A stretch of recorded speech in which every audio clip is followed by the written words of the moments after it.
नमस्कार, मैं डॉक्टर विजय शुक्ल और आप देख रहे हैं न्यूज ट्रे। भारत आज उस मोड़ पर खड़ा है जहां नेतृत्व केवल सत्ता का प्रबंधन नहीं, सभ्यता की दिशा तय करता है। आज का भारत केवल चुनाव जीतने का देश नहीं, बल्कि ज्ञान, तकनीक, नवाचार और वैश्विक संवाद की भूमिका निभाने का दावा करने वाला राष्ट्र है। और ऐसे भारत में जब दुनिया की सबसे बड़ी राजनीतिक पार्टी अपने सर्वोच्च संगठनात्मक पद पर सीमित औपचारिक शिक्षा वाले नेता को बैठाती है, तो यह निर्णय केवल संगठनात्मक नहीं रहता, वह वैचारिक प्रतीक बन जाता है।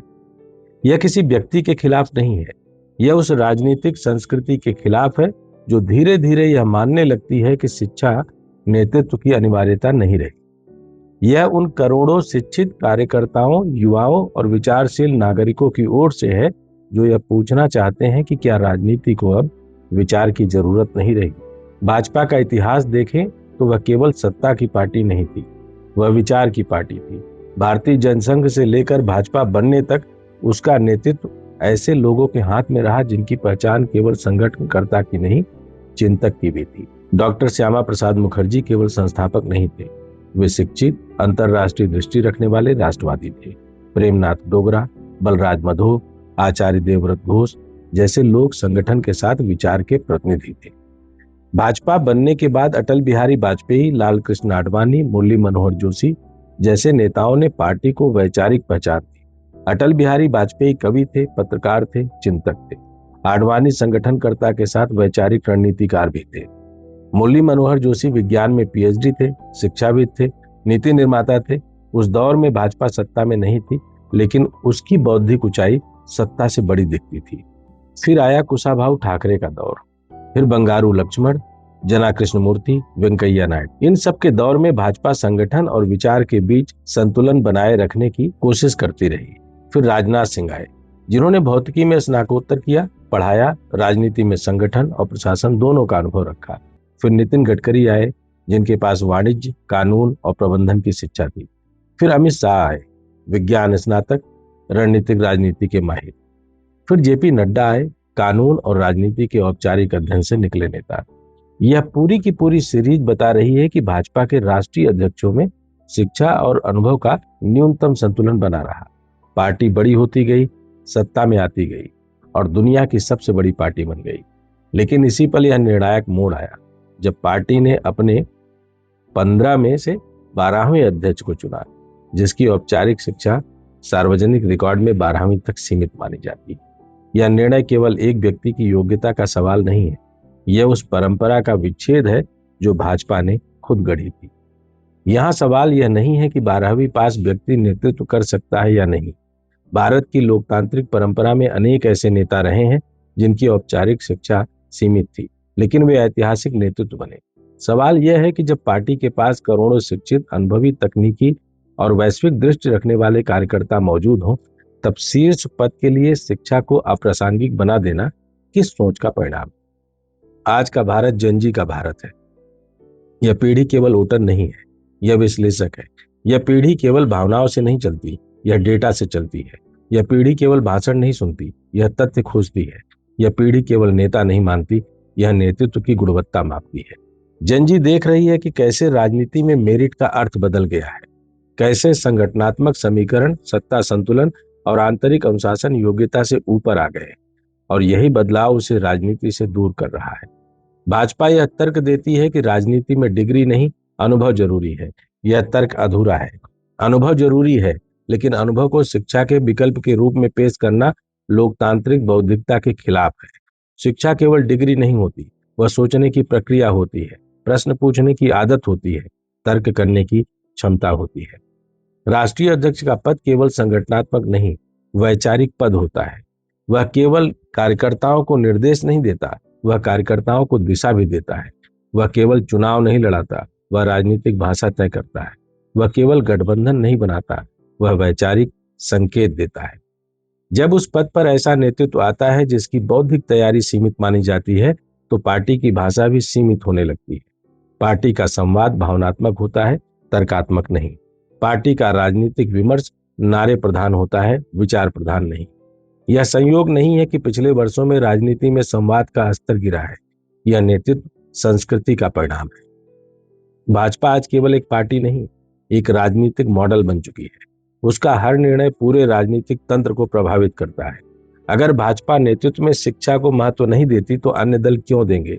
अगर भाजपा नेतृत्व में बौद्धिकता को प्राथमिकता नहीं देती तो राजनीति में विचार का मूल्य कैसे बचेगा?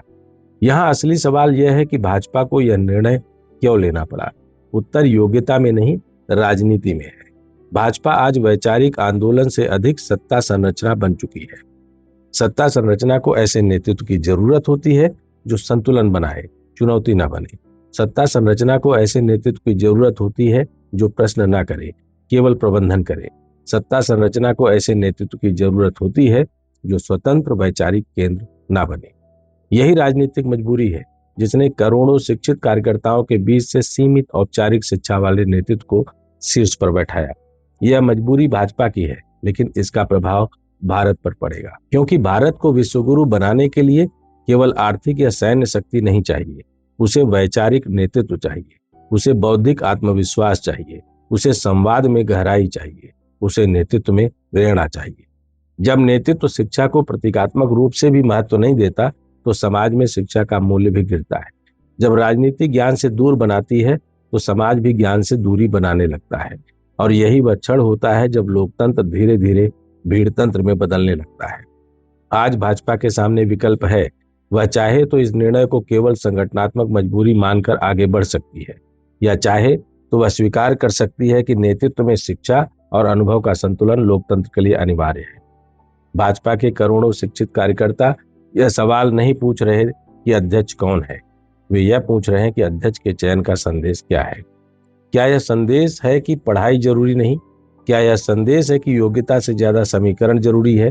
क्या यह संदेश है कि राजनीति में ज्ञान अप्रासंगिक हो चुका है? अगर यही संदेश गया तो राजनीति धीरे धीरे शिक्षित समाज से कट जाएगी, और जब राजनीति शिक्षित समाज से कट जाती है तो वह केवल सत्ता की मशीन बन जाती है, समाज का दर्पण नहीं रहती।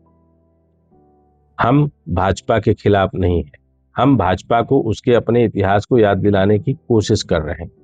हम उस परंपरा की याद दिलाने की कोशिश कर रहे हैं जहां नेतृत्व में विचार सम्मान पाता था।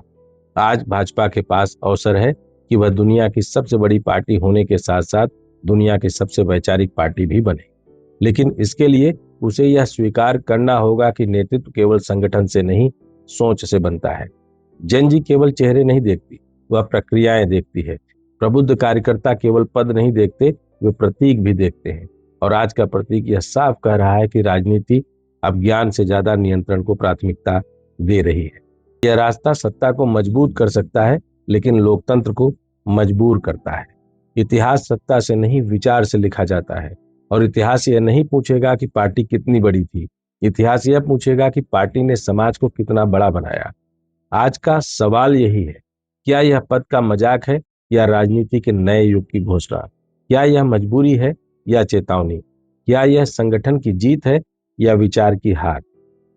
इन सवालों के जवाब भाजपा को नहीं, भारत को देने होंगे, क्योंकि भारत का भविष्य किसी एक पार्टी से बड़ा है। और लोकतंत्र की असली ताकत यही है कि वह सत्ता से सवाल पूछ सके। अगर आपको लगता है कि भारतीय जनता पार्टी की आंतरिक राजनीति को मैंने कहीं से धूमिल या चोटिल करने का प्रयास किया है तो भी अपनी राय रखें। और अगर लगता है कि हमने भाजपा के उस वैचारिक मजबूत प्राचीर को आपके सामने रखने का सही और सटीक तरीके से प्रयास किया है, तब भी अपनी बात रखें। पढ़ाई भारत को विश्वगुरु बना सकती है। पहले हम शैक्षिक रूप से, सनातन ज्ञान के रूप से, अपने सुसभ्य संगठित शैक्षिक स्तर के रूप से विश्वगुरु थे। और आज दुनिया की सबसे बड़ी पार्टी का 15 बार अध्यक्ष और उसमें से 12वां अध्यक्ष 12वीं पास है, तो यह सवाल जरूर उठता है। जय हिंद, जय भारत, वंदे मातरम।